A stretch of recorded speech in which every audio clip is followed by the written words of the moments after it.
Welcome. I'm Glenn Anderson with the Olympia Fellowship of Reconciliation. For almost 26 years, this TV series has explored a variety of issues that relate to peace, social justice, and nonviolent social change. The Cold War ended more than 20 years ago, and the Soviet Union no longer exists.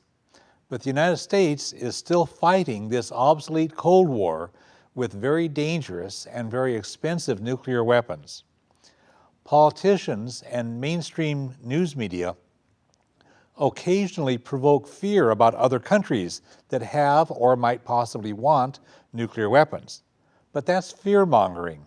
There is no thoughtful conversation in Congress or in the mainstream media or among the general public about nuclear weapons. During this hour, we'll try to bring you up to date. We'll especially focus on the Trident nuclear submarine and its nuclear missiles, which are always on hair-trigger alert and poised for a suicidal first strike against Russia or some other target. If used, the Trident submarine could destroy the world. So it's worth spending an hour watching this program. Trident nuclear submarines are based at the Navy base at Bangor in Kitsap County, about 60 miles north of Olympia and about 20 miles west of Seattle. During the Vietnam War, the port at Bangor was used for shipping a large portion of the weapons and ammunition for use there. A small nonviolent group called the People's Blockade protested there, and they blocked the railroad tracks and the ocean-going freighters. I got this poster in 1972, and I was present there for an action that we did nonviolently on Nagasaki Day of '72 to protest the Vietnam War.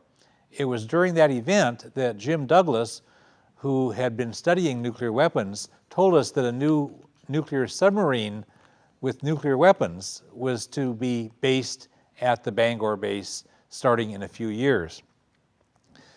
So the Navy port at Bangor actually has a long history of promoting war, and during this hour we'll talk about efforts for peace, especially nonviolent efforts occurring in Kitsap County that have participation from people throughout the whole region and beyond, and people from other countries as well. We have two guests who have been working very hard to abolish nuclear weapons, and especially the Trident system, through the Ground Zero Center for Nonviolent Action, which is located immediately next to the Trident base. I'm happy to welcome Tom Rogers and Leonard Eiger. Tom Rogers served in the Navy for 32 years on submarines. He retired as a captain. He had commanded a nuclear attack submarine during the Cold War. Now he volunteers actively to stop nuclear weapons. Good to have you here, Tom. Thank you. It's good to be here. Leonard Eiger has a professional background in public health. For a number of years, he has worked to abolish nuclear weapons and has publicized the activities of the Ground Zero Center for Nonviolent Action and the activities that people do there. Good to have you here, Leonard. Thanks. Good to be here, too. So the public generally is not very much aware of nuclear weapons. It may be way back in the subconscious or some vague awareness, but people have become so accustomed to it. It's like the frog that you have in water that you slowly turn up the heat until it's too late. And with the case of nuclear weapons, the heat would become very strong, and it could happen suddenly. But our vague awareness of nuclear weapons is so low and slow that people don't realize even the escalations that have been happening. Could either of you summarize something of the imminent and current risk that we have? Either one?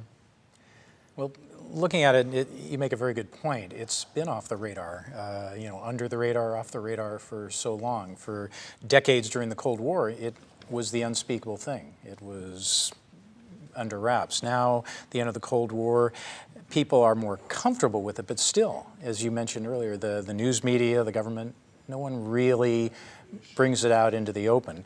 And in reality, yes, during the Cold War, there were 60,000 weapons at the peak. Now we're down to less than 6,000, but they are the most premier weapons that we have. They are the crown jewels, if you will. The weapons on board the nuclear submarines and the Minuteman III intercontinental ballistic missiles.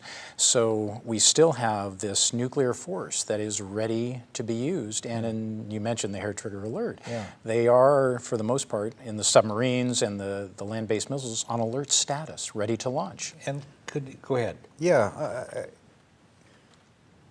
Submarines have been going to sea with ballistic missiles since 1960, 52 years. Yes, the Cold War ended in 1991. The commanding officers of Trident submarines today were not in the Navy at the end of the Cold War. They've never been in that environment, which to me was much different. Because I was a Cold War warrior, so to speak. But as Leonard points out, although the numbers of weapons has decreased substantially in the last 15 years, we've traded quantity for quality. The weapons that are out there today are much more accurate and just as deadly as the boomers that were out there 20 years ago. And I think people especially don't understand the first strike capabilities of these weapons or the U.S.'s long-standing first strike policy. Could either of you tell us what the first strike means for these weapons? First strike means the weapons are accurate enough that they can take out Russia's land-based nuclear weapons in a first strike. Therefore, there is no retaliation by the Russians. And for what it's worth, when I was in the Navy in attack submarines during the Cold War, our primary mission was to keep track of the Russian ballistic missile submarines for the same reason, to prevent them from launching. So there are people who believe that you can win a nuclear war with a first strike. Yeah, you have to start it rather than people have the Right. notion here that Americans have the notion that our country is so nice and moral that we're just like retaliating if somebody else does something. But the policy is actually to strike them first. If their missile silo is empty, if they've already launched their missile, there's no point for us to hit the empty missile silo. Exactly. So the idea is for us to actually begin a nuclear war, and that's the policy, and that's what the weapons are designed for with such great accuracy and such great cost. Let's just step back from that a little bit. The U.S. stated policy is no first strike, no first use of nuclear weapons. However, comma, Whatever, yeah, but the capability yeah. of the Trident weapon system was built from the ground up as first strike. Right. And Bob Aldrich knew this Yeah, he was the 30 years ago. Yeah, he was a Polaris Poseidon engineer for Lockheed back decades ago, and I met him in the mid-'70s, and he was blowing the whistle basically on the first strike capability, and he quit his job. He was a designing bunch of kids the to work- support. yes. His kids were young at that point, That's and correct. he quit his job because he could not in conscience design a weapon that he knew was a first strike. Precisely. The intention was first strike because of the accuracy that he had. Well, let's talk some more about your deterrence strategy based on, you were in the Navy for 32 years, you commanded an attack submarine, a nuclear attack submarine. Could you summarize the deterrence strategy Well, or the deterrence. rationale? Well, the rationale for deterrence is mutually assured destruction. If an adversary shoots us, we'll shoot back and destroy him, even though he's going to destroy us, and therefore nobody's going to shoot anybody. Yeah. So it's like nuclear chicken, playing the game of chicken where you're driving nuclear chicken. head on. And when I say we, the people in the submarine force in the 70s and 80s pretty much bought into that. I know I did. I was on a ballistic missile submarine in the 70s as a young officer, and we took our mission very, very seriously and believed that we were doing the right thing. And even through the 80s, up to the end of the Cold War, there was a real belief that the Russians were ready to attack us and we were ready to attack them. So- That's gone. Yeah. So how did your beliefs change over these years, into the Cold War and after? I was very close to the operational submarine force right at the end of the Cold War. I remember I had an office in a vault way down underneath a building, and in November 1991, when Gorbachev was kidnapped and the coup occurred, and we were seeing all the top secret traffic, it was pretty crazy. And then it got quiet, and we strategically continued to act like the Cold War was still on, which is understandable. But as time passed, and I was still in the Navy, I began to question, why are we still deploying our submarines the way we're doing? And the answer was, well, the Russians are still capable. We don't know their intentions, and their intentions can change. But as time passed, it became clear that they were no longer a threat. Yet now, 20 years later, we are still keeping 2 Trident submarines on each coast on alert patrol 24 hours a day, 7 days a week, 365 days a year, ready to launch 30 minutes notice. And each Trident submarine has a number of missiles, and each missile has a number of warheads. So but that's a lot of destructive capability. Well, the commander of Kings Bay, outgoing commander, Kings Bay, Georgia. Kings Bay, the Georgia, other Trident on the base. Atlantic coast, Yeah. said something to the effect that one Trident submarine is the world's 6th largest nuclear power. Yeah. If that's I can't even talk to the destructive power of nuclear weapons. It's not a concept I can get my head around. It's just too horrific. Yeah. After all those decades, it's still. I don't know. Yeah. I've never seen a nuclear weapon Yeah. explode. Yeah. But I'm a physicist. I'm a nuclear engineer, and I kind of have an understanding of the energy involved. But I still can't imagine what a 475 kiloton warhead, or many 475 kiloton warheads, detonating in an area will do. Yeah, so that level of abstraction that the American people are stuck with is also pervasive, even at your level. Well, sure. I the mean, Navy. I watch TV or watch movies, and things explode, and you know, people survive. Yeah, It's not that way. Yeah. In the mid '70s, I remember reading a little thing. Somebody came up with the idea that says, you know, what the president there's this little briefcase, and if the president needs to launch a nuclear attack, he has to open the briefcase and turn a key or do something. And somebody wrote up a little thing saying what they should do is embed that key surgically in the chest of a human being and have that person travel with the president and give the president a big, nasty knife. And then if the president wants to launch a nuclear weapon, he actually has to stab to death this person, seize the key, and the response from whoever was hearing this, well, that's crazy. If That's horrible. The president would crazy. never start a nuclear war if it actually meant killing somebody. And so that's the level of abstraction It that's is. out there. Yeah. And at all levels. And the insanity Yeah, the insanity of it. it, yeah. in reality. What moved your thinking around besides just this growing awareness? Are there other things that were factors in your changing of thinking? Or Maturity. I retired from the Navy in 1998, and my daughter was having children, and I was a grandfather, and I was not in politics, and then I heard about the conversion of the very earliest Trident submarines to the Trident II D5 weapon system, which is the most modern, most accurate, most destructive weapon system ever devised by the hand of man. And this was in 2002. And the backfit conversion cost billions.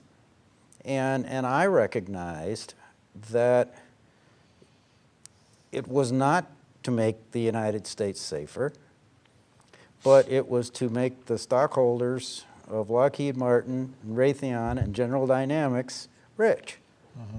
And the defense contractors were taking over national security policy. That made me mad. yeah. I felt betrayed after spending my career holding off the Russian hordes. Yeah, and thank you for that. You did a great job, Tom. Then losing this opportunity, this what do we call it? The peace dividend. We lost the peace dividend. We gave it away. Yeah, the notion that we Precisely.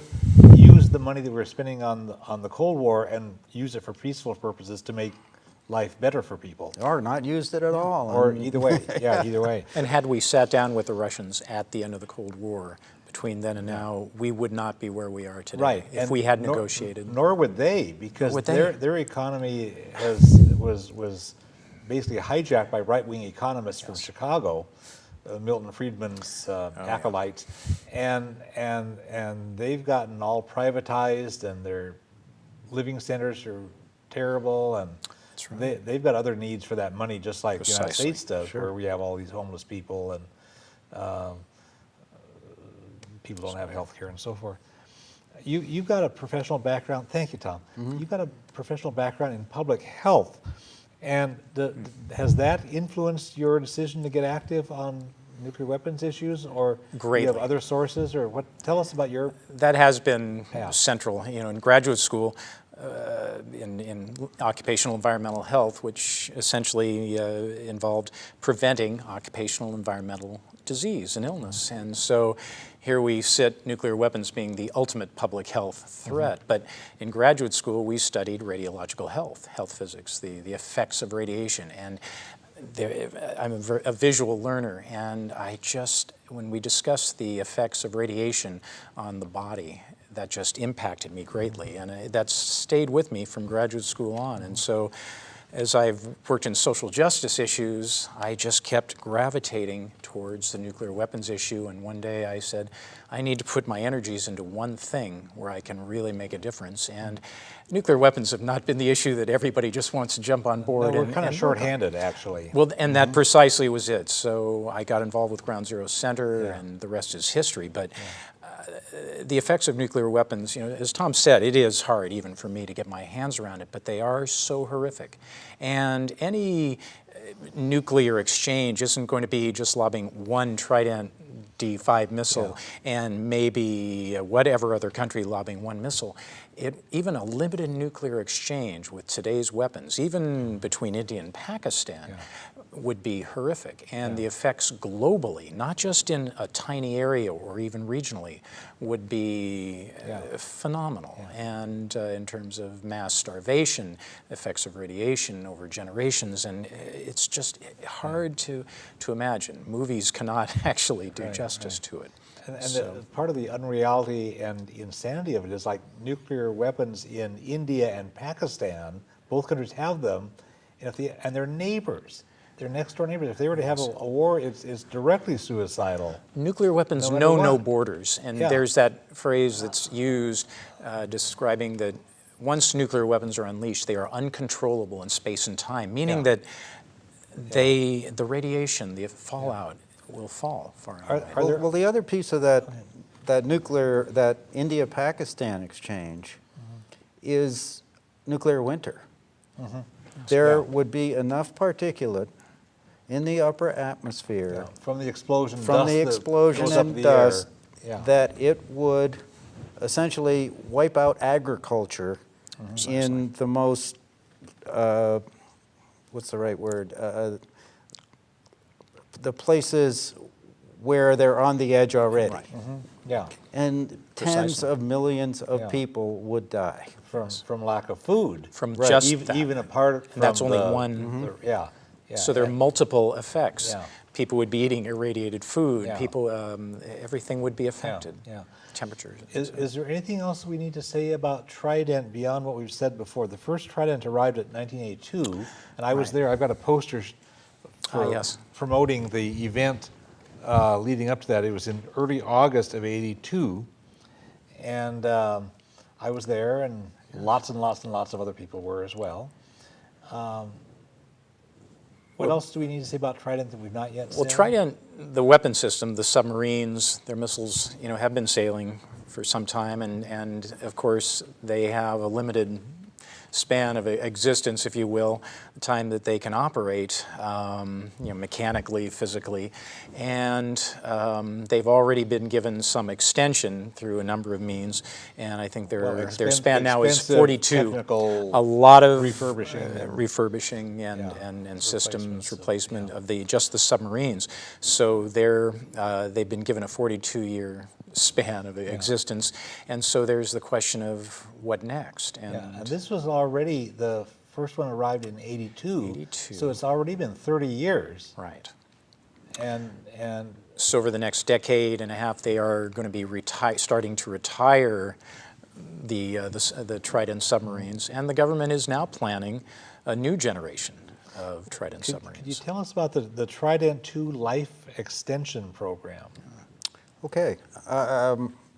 The Trident II Life Extension Program is about the missile and the warheads. And it is a program, an incredibly expensive program, $40 billion program, that will start in a few years, that will remove every missile and every warhead from every Trident submarine, send them away to various places to be rebuilt and refurbished, and then send them back to Bangor and Kings Bay to be reassembled and put back on the submarines. We're talking about a program of about 240 missiles and about 1,200 warheads that are going to be refurbished. I did the arithmetic. That's about $160 million per missile for a tune-up.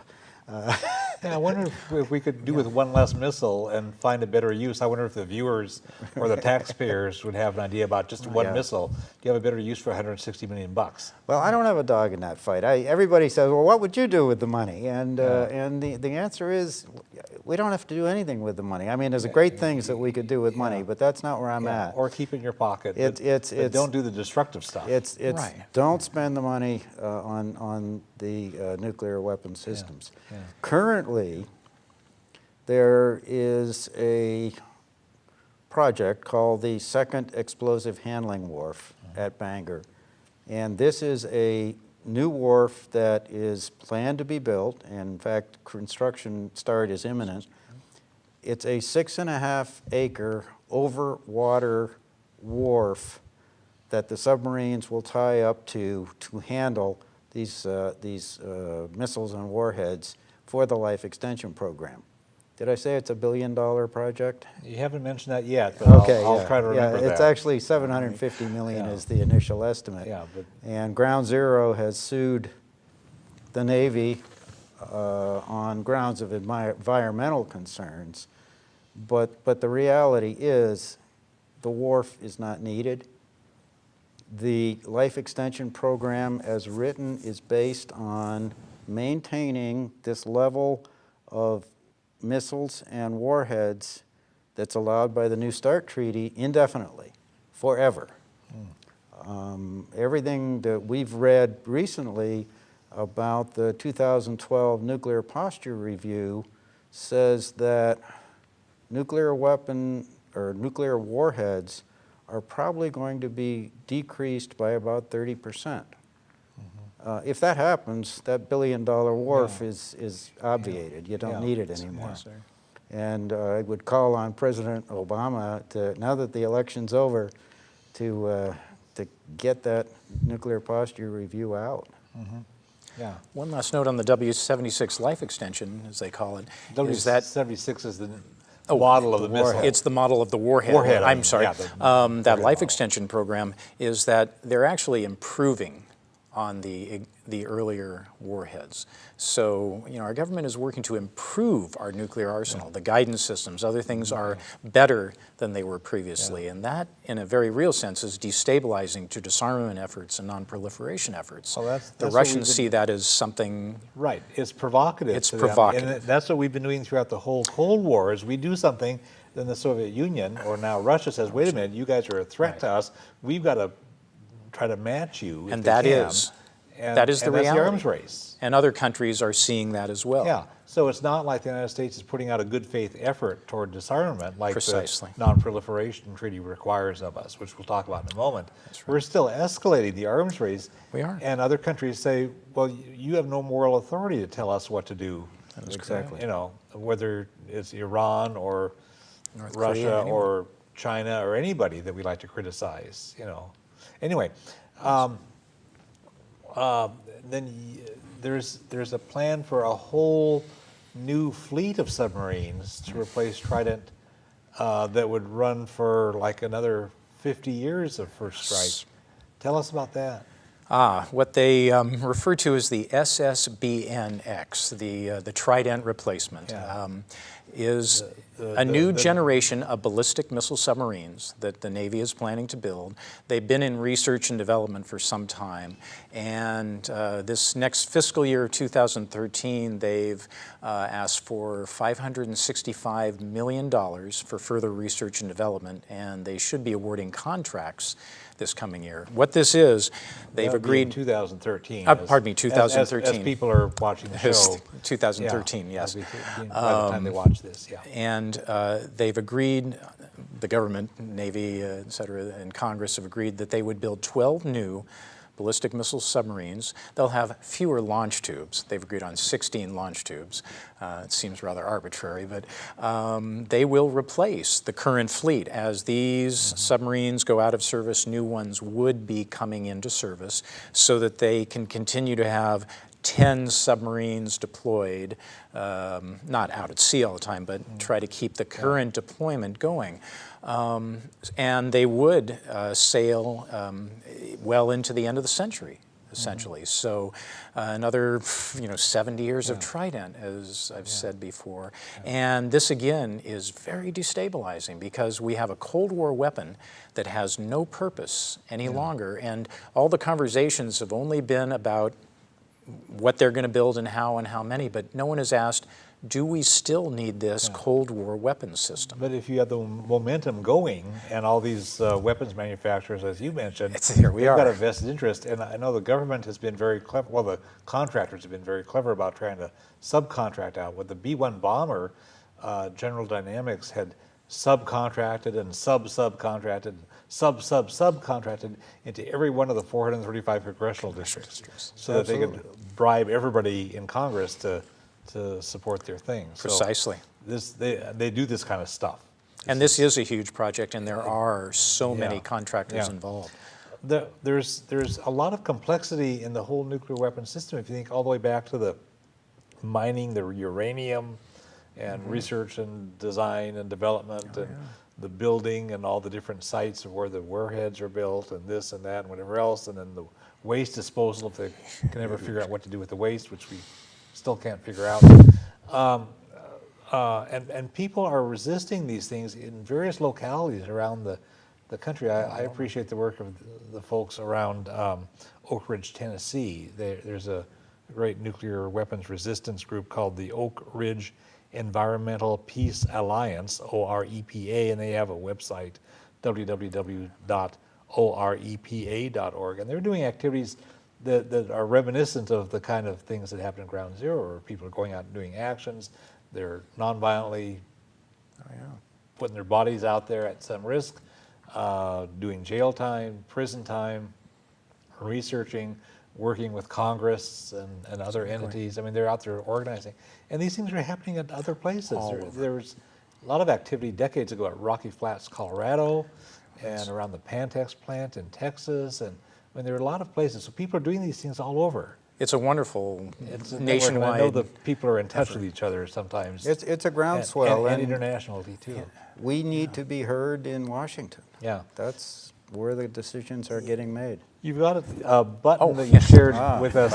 I know Yes. it's too small for people to read, but tell us what these buttons Right. are. They're very fresh. Well, interesting enough, as we were speaking of the new Trident submarines, we're preparing to launch a campaign to stop the construction of the new Trident system. I know it's a David and Goliath event here, but we are launching that this March, and we are going to make a concerted effort to defund construction over the coming years of the new Trident subs. That being said, this little red button here says cut Trident, save education, I think in this case, and they have other buttons that say save jobs, save health.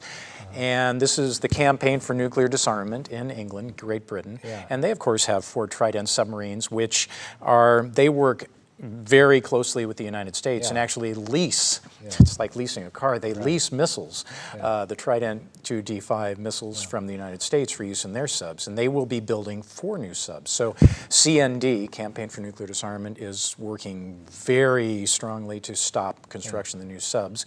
And we will be working together on parallel campaigns. So I got some buttons, and we're really excited to work with them internationally. And CND, Campaign for Nuclear Disarmament, has been around a long time. They're decades old, and they just keep, just like I'm excited to work with them just like you because folks, they you have know. the experience. And what's different in Great Britain is there's such, you talk about a groundswell, the discussion, the public discussion there is so remarkable. Every day in the newspapers, they're talking about, the Scots getting rid of Trident and all the different issues, but it's in the public domain. It's in this public conversation. And here in the United States, we don't have that.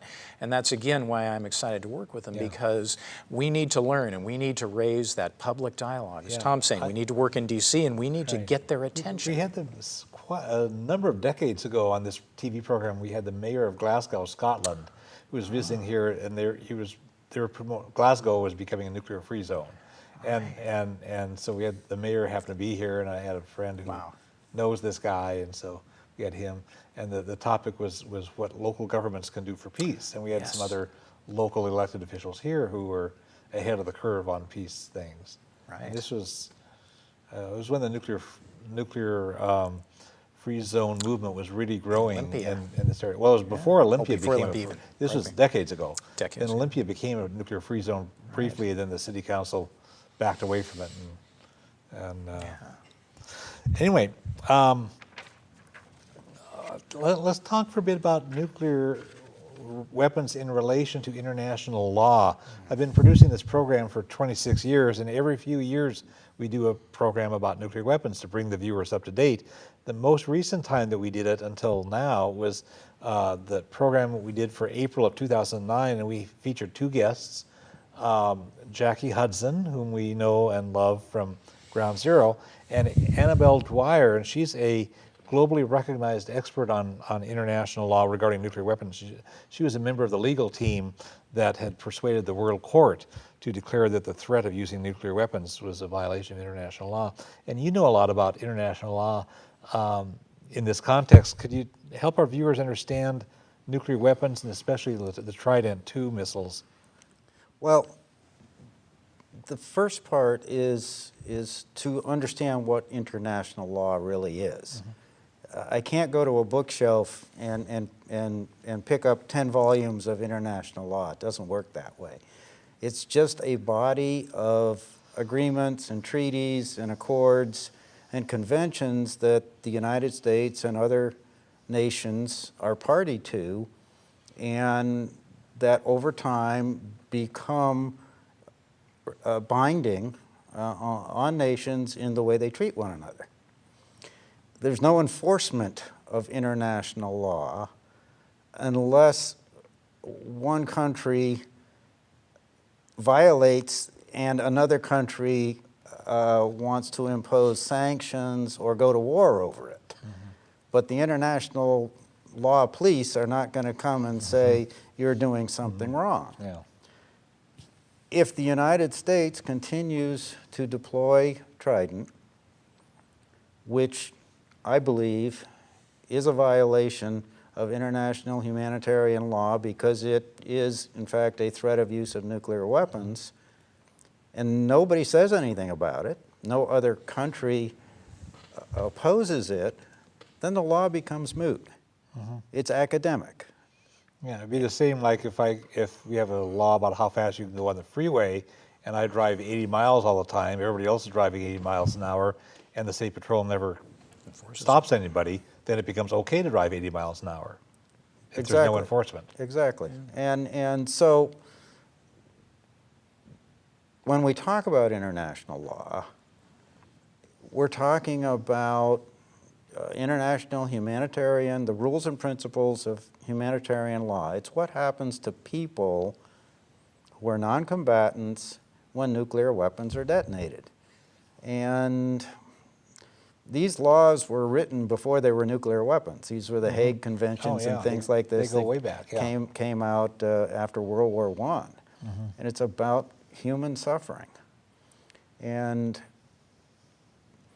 the key is that mere possession of nuclear weapons, it doesn't violate any humanitarian laws. It's threat of use.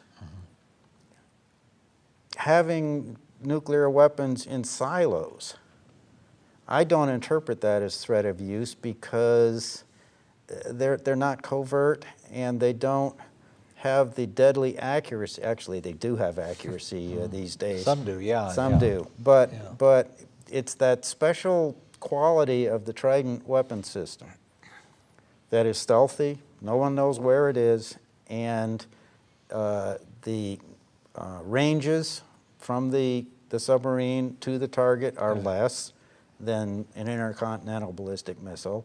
Reaction times are shorter, and it becomes a first strike weapon. And it can be activated anytime, anywhere. Yeah.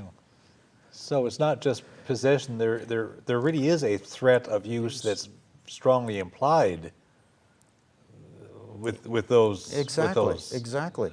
There is a requirement, and it's in the open literature, unclassified, that there are 2 submarines on alert patrol in both the Atlantic and Pacific Ocean at all times, 4 submarines total. And I mean, that's like having somebody pointing a gun at your head all the time, Yeah. except it's a gun that will kill hundreds of millions of people. Yeah, yeah, yeah.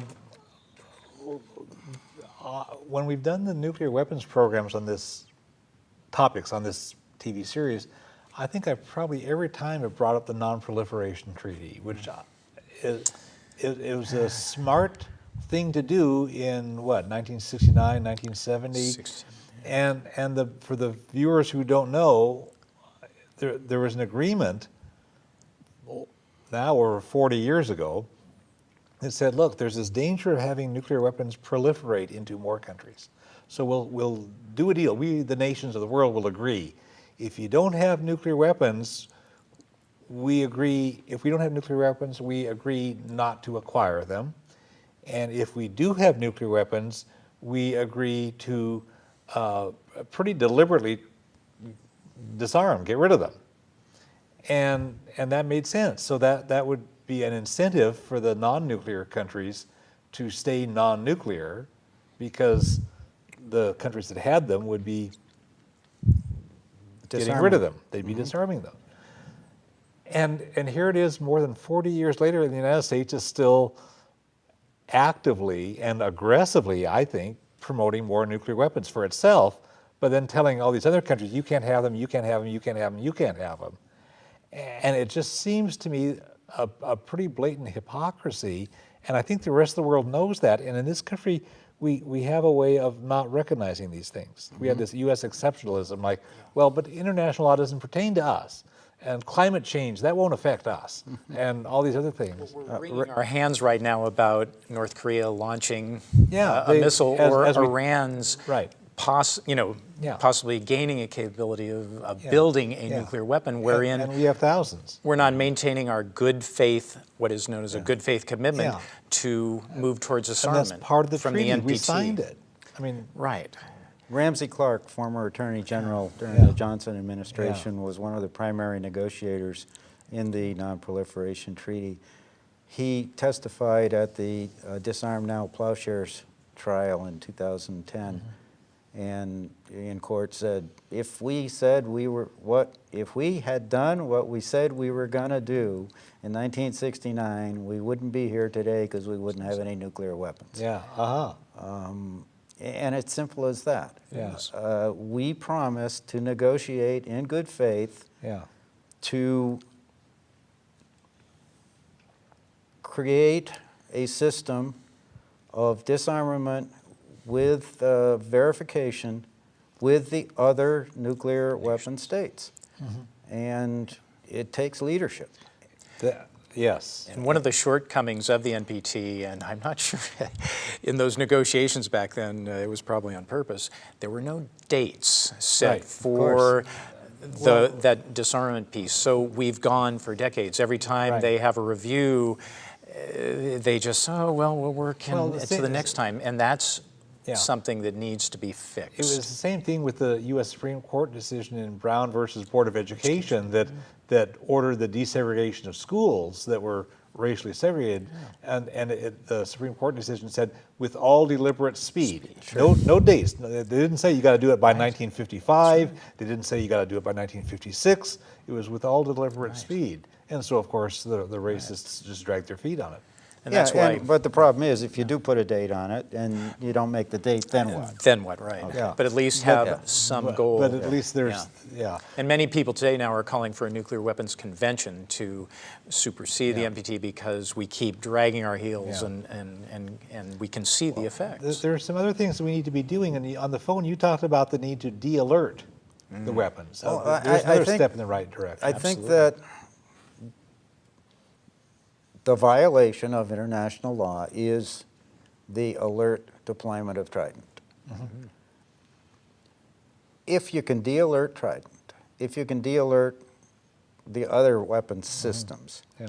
step back from the cliff, step back from the brink, restabilize the whole deal, then there is a basis for negotiation. There's leadership. It shows good faith. Exactly. And I'm not suggesting unilateral disarmament because the country wouldn't stand for that. I am suggesting that the United States and Russia, along with the other nuclear weapon states, UK, France, China, and then the minor ones after that, must lead the world to disarm. Yeah. But it's up to the United States and Russia as the predominant nuclear weapon states to move it along. Yeah. Absolutely. I remember in the 80s when there's all this stuff with the cruise missiles and in Europe and so forth, and really hot tensions between the U.S. and the Soviet Union, and people were talking about small steps that either of the superpowers could do that would be confidence-building measures. And that was the term they used, confidence-building measures. So we do some small step to step away from the brink, as you say, and then the Soviet Union then would say, okay, you guys are starting to act in good faith, we'll do this small thing, and then we could say, okay, we'll do this other small thing, and so forth. And you build a working relationship of being able to trust each other bit by bit on small things until we have enough self-confidence and mutual confidence to negotiate some bigger things. And these confidence-building measures seem like a good way to go. And the de-alerting is something people have also talked about take the warhead off the missile missiles. and store it over here. And you could, I mean, there's some incremental things you could do that would be confidence building measures. And any of those things that we do to de-alert or to step back from the brink are critical from a risk standpoint. Yes. You know, historically there have been a number, not just in the Cuban Missile Crisis, but since then, a number of situations that could have led to World War III. Yeah. And they've been well documented. And Yeah. anything, especially de-alerting, would reduce the risk astronomically Yeah. of accidental nuclear Yeah, that's war. something that and that's so important. Yeah, the public doesn't realize how many times there's been something where a computer glitch or a training tape Yes. was in a computer simulating an attack and people are almost ready to launch, or the flock of geese coming out Phantom of the radar. north that looked like a bunch of incoming missiles, or the Norwegian weather balloon that frightened the Soviet Union. I mean, the nuclear weapon that dropped out of an airplane, or an airplane crashed in North Carolina back in, 1947 or something. I mean, there's a bunch of these things, and they're over and over and over again. But the Trident base, somebody dropped a ladder and punctured a missile nose cone. That was just right up here. 2004 or 3. Oh, pardon me. It was 2010. Was it? But I remember when it happened. no. And, I mean, but there's a bunch of these, and the public doesn't know about this. If they knew, they'd be scared, Right. as we should be. Yeah. They should be. So there's some other things. When we were preparing for the program, Leonard, you mentioned the nuclear power disaster, the catastrophe at Fukushima, which that's nuclear power, not nuclear weapons, but still, give us something. Well, it's interesting because we look at something like that, and again, that's already off most people's radar here, unless they Yeah, it's not in the think, oh, maybe press. I won't eat some tuna that I understand has some cesium in it. We're hearing, the recurring stories, but Yeah. over in the area surrounding Fukushima, they've been scraping soil, and I don't know how they're transporting it, but they're going to bury that soil somewhere in some forest. Well, that's just one nuclear reactor, one meltdown, and the atmospheric effects of that. And my point about that was that is very serious. But if we look at even limited nuclear war, that is absolutely nothing. That's child's play. Well, as tragic and yeah. as horrific as that is, affecting people's lives, this again, as Tom said, billions of people will be affected, and land becomes uninhabitable by virtue of that radiation, some of which is so long-lived, and you can't eat the food. We could go on forever about the mutagenic effects and carcinogenic effects of radiation. And do you have something to add to that, or I want to add another risk factor that we haven't talked about exactly. The Catholic priest Richard McSorley just died in October of 2012, and long ago he said very flatly, it's a sin to build nuclear weapons. And he had a more famous quotation. He wrote, "The taproot of violence in our society today is our intent to use nuclear weapons. Once we've agreed to that, all other evil is minor in comparison. Until we squarely face the questions of our consent to use nuclear weapons, any hope of large-scale improvement of public morality is doomed to failure. Even the possession of weapons which cannot be morally used is wrong. They are a threat to peace and might even be the cause of nuclear war. The nuclear weapons of communists may destroy our bodies, but the intent to use nuclear weapons destroys our souls." I mean, this is good stuff, and I think he's right. I think the American people are so concerned about a number of moral issues. They're concerned about crime and violence, and I think there's something to what McSorley says. I think the government is setting a bad example. If the government is willing to blow up the world, then it becomes small potatoes if I'm willing to shoot my neighbor because he plays his music too loud or something, or road rage or any of these other minor kinds of violence.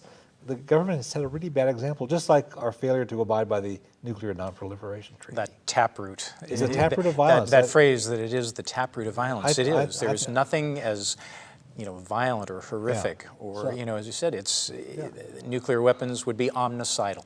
We're talking about the survival of the entire human race. So we need to It's such recognize this as a moral issue that's vastly more important than a lot of other moral issues that get a lot more press. In my humble Rationally opinion. speaking. Rational speaking. Rationally speaking, nuclear weapons are unusable. Precisely. Yeah, because they're suicidal. Therefore, they should be dismantled. Yeah, Correct. yeah. Isn't that simple?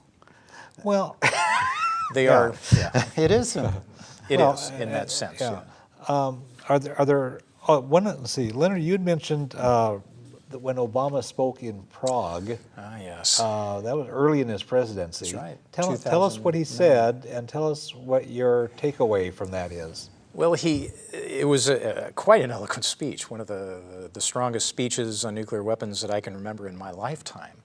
And he came out very strongly about the need to dismantle, to disarm, dismantle the nuclear weapons and disarm, and how we need to go about that process. But then he made there was one serious caveat there, and as many people have said, but maybe, I'm not sure if he said maybe, but probably not in my lifetime. That was his way out, in a sense, and I was sad to hear that one statement, because he really set the stage for what we need to do moving forward. And at the same time, he gave himself an out, because he is at the mercy of the military-industrial nuclear complex that is so deeply entrenched over 70 years and controls this through the national security state in a very real sense, our nuclear weapons complex. So I think this next 4 years, now that he's back in office for 4 more years, is a time to hold his feet to the fire and to say, President Obama, what legacy do you want to leave your children? Second-term and presidents other care children? about that. They want Yes. they're Exactly. really fixated on how history will remember them and what their legacy will be. And this I is think the we need issue. we need to really confront him with that. This is the And we time. are. This is the time for every one of your viewers to sit down and write an email to President Obama and say, "Oh, remember what you said in Prague in 2009 when you accepted Yeah. the Nobel Peace Prize? It's time to dismantle nuclear weapons. yeah. It is time to is, exercise world leadership Yeah. Precisely. and earn that damned Yeah. Nobel Peace Yeah. Prize." Yeah. And the U.S. and Russia need to lead the way. Yeah. And as part of our Trident campaign, we are going to be pushing President Obama to do what needs to be done. Yeah, I think that's a smart way to go. And there are some other things. People have proposed a nuclear-free zone for the Middle East, where Yes. Israel has nuclear weapons and other countries don't. That's right. And we need to have a nuclear-free zone in there to say, this would be a way to dampen the hostilities. That would be something. And I'm sure there are some other policy proposals. We've talked about a few here. I want to move on to the notion that people actually have been resisting nuclear weapons since from 1945 on, when there was a big reaction actually when the United States dropped atomic bombs on 2 cities in Japan in 1945. And there's a historian that we have met and that we brought to Olympia to speak, Lawrence Whitner, who wrote a book called Confronting the Bomb, A Short History of the World Nuclear Disarmament Movement. And he documented as a professional historian, professor at a university, how when the public opposition to nuclear weapons ramps up and people get insistent that the government slow down or stop, the government slows down. And when the public gets quiet about it and turns our attention elsewhere, that's when the escalations start again. And he's documented very clearly these cycles of up and down, and it depends. Any progress we make depends on the public getting very active, very well informed, and very insistent. And when we turn our attention away or lighten up on the pressure, it's back to business as usual. So, Well, he made that a very important point that he made there, that it began actually before the bomb was dropped, some of the actual scientists in the Yes. Manhattan Project. Yeah. But the point being, public pressure is critical. And after that alleged peace dividend at the end of the Cold War, the pressure went off. People really dropped the ball. Yeah. And the movement Yeah. went silent. And it is time now. And that's Yeah. why with our Trident campaign and other things, now is the time in this second term for President Obama that we need to push Yeah. very strongly. Well, I was talking earlier about international law. And when countries don't challenge a violation by a nation, it falls on individuals to do it. And this is the essence of the Nuremberg principle of Yes. individual responsibility. Yes.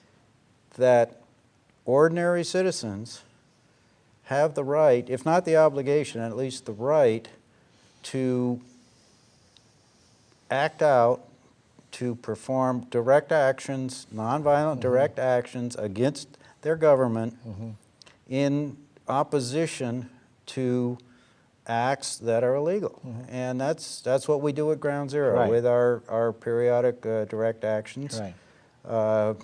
We use the courtroom as a public forum to talk about nuclear weapons and the illegality and immorality and obscene expense. And it's a way to get the word out. Right. I had a newspaper interview several months ago, and why do you do that? Well, I get arrested because nobody wants to talk to me about nuclear weapons if I don't. Right. Yeah.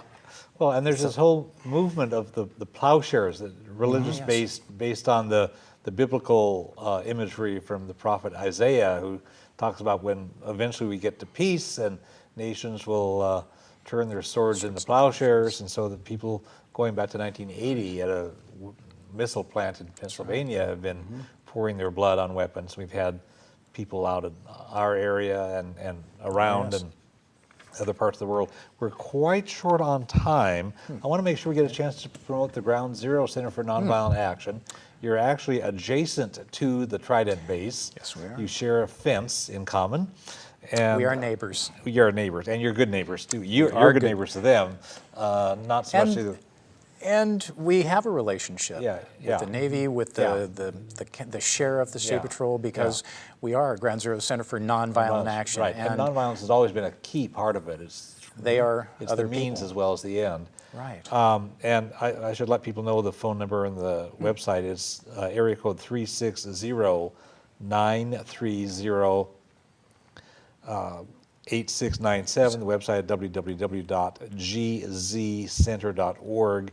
And you've been doing great stuff for decades now, since the Over late 70s. 35 Yeah, years. yeah. Yeah. So that's good. And you have activities, Martin Luther King holiday weekend in January, Mother's Day weekend in May, Hiroshima and Nagasaki days in August. That's so right. we're just about out of time. I want to mention you're pushing for a Puget Sound nuclear weapon free zone, which is good. We'll show the website or the blog in the closing credits.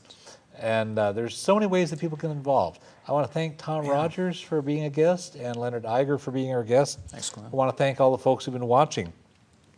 Nuclear weapons are incredibly dangerous. They can destroy life. It makes no sense to waste billions of dollars on these when they're too dangerous to be used. So we all have to work on various ways of disarming. The United States has a moral responsibility to take the lead, but the United States keeps failing to show leadership. So unless we, the people, take responsibility and push, the good changes that we need aren't going to happen. It's really our choice.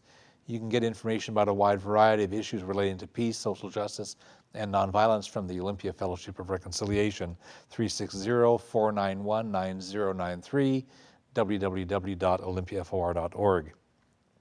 We're all one human family. We all share one planet. We can create a better world, but we all have to work at it. And the world needs what you have to offer. Thanks.